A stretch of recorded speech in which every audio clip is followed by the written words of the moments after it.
Buenas a todos, en este vídeo voy a explicar cómo se descompone una fuerza. Como podemos ver en los dos dibujos, tenemos un plano horizontal.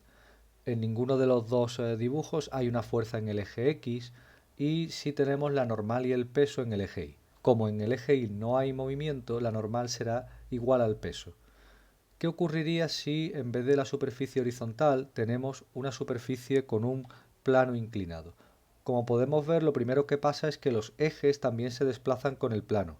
El eje X sigue siendo paralelo a la superficie y el eje Y coincide siempre con la normal. Como hemos venido diciendo, el peso apuntará siempre hacia el centro de la Tierra, de forma que en el dibujo de la derecha queda fuera de los ejes. A la hora de analizar el movimiento de un cuerpo y las fuerzas que interactúan en él, es necesario que el peso se encuentre dentro de los ejes. Para ello lo que hacemos es descomponer el peso, descomponer la fuerza que esté fuera de los ejes.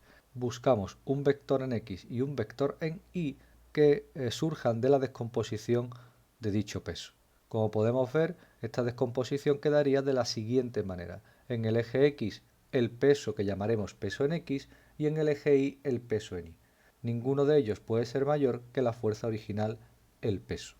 ¿Qué pasa una vez que tenemos esto? Una vez que tenemos esto, sabemos que para poder usar las razones trigonométricas que veremos a continuación es necesario que tengamos un triángulo. Para ello lo que hacemos es desplazar el peso en X siempre en paralelo hasta que podamos cerrar el triángulo junto con el peso en Y y el peso en X. De forma que nos quedaría el triángulo que vemos a continuación. El ángulo que forma el plano con la superficie coincide con el ángulo que forman P sub I con P. Es decir, que el ángulo del plano inclinado es igual al ángulo que forman esos dos vectores. Una vez que tenemos nuestro triángulo cerrado con P sub X, P sub Y y la fuerza original, el peso, podemos hallar las razones trigonométricas que describen el triángulo que se ha formado. Para ello hacemos lo siguiente, que es extraer el triángulo fuera con las fuerzas que lo forman. Como podemos ver, la fuerza que está dibujada en verde, peso en X, está en el lado contrario del ángulo, peso en Y en el lado que está junto al ángulo y el peso es el lado más largo. ¿Qué conclusiones podemos sacar de esto? Pues muy sencilla.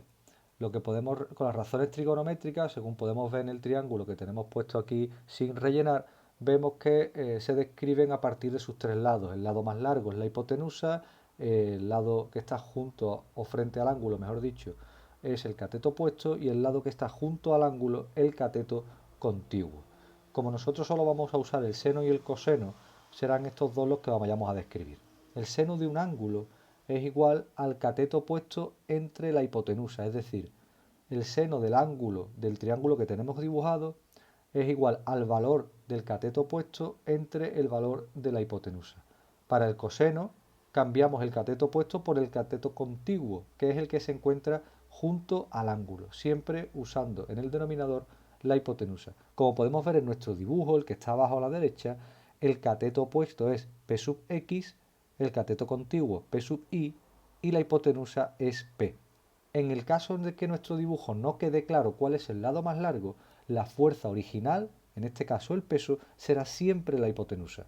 El cateto opuesto será la fuerza que quede enfrente, generalmente la que hayamos desplazado, en este caso peso en X, la que hemos desplazado hacia abajo, que se ha convertido en verde, ¿verdad? Y el peso en Y será el cateto contiguo, que es el que está tocando al ángulo.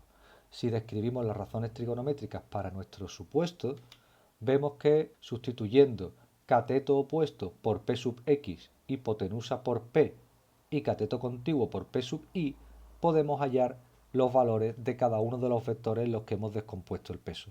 De forma que cuando vayamos a analizar el movimiento en el eje X, vemos que aparece una fuerza que es el peso en X. ¿Cuánto vale ese peso en X?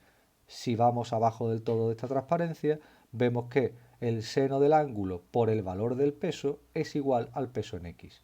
Y esto será un resultado que nos dará la calculadora, puesto que el ángulo lo conoceremos y el peso lo podremos calcular a través de la masa del objeto y de la gravedad. Si quisiéramos analizar el eje Y, la normal y el peso en Y, pues tendremos que usar el coseno del ángulo. El peso en i es igual al coseno del ángulo por el peso. Y como hemos dicho antes, el peso será un valor que podamos conocer conociendo la masa y la gravedad del objeto. El eje y principalmente nos va a servir para poder obtener el valor de la fuerza de rozamiento, que como sabemos es el coeficiente de rozamiento por la normal. Al querer calcular la normal, vamos a tener que usar el valor de peso en i, porque es el que coincide en el eje con la normal.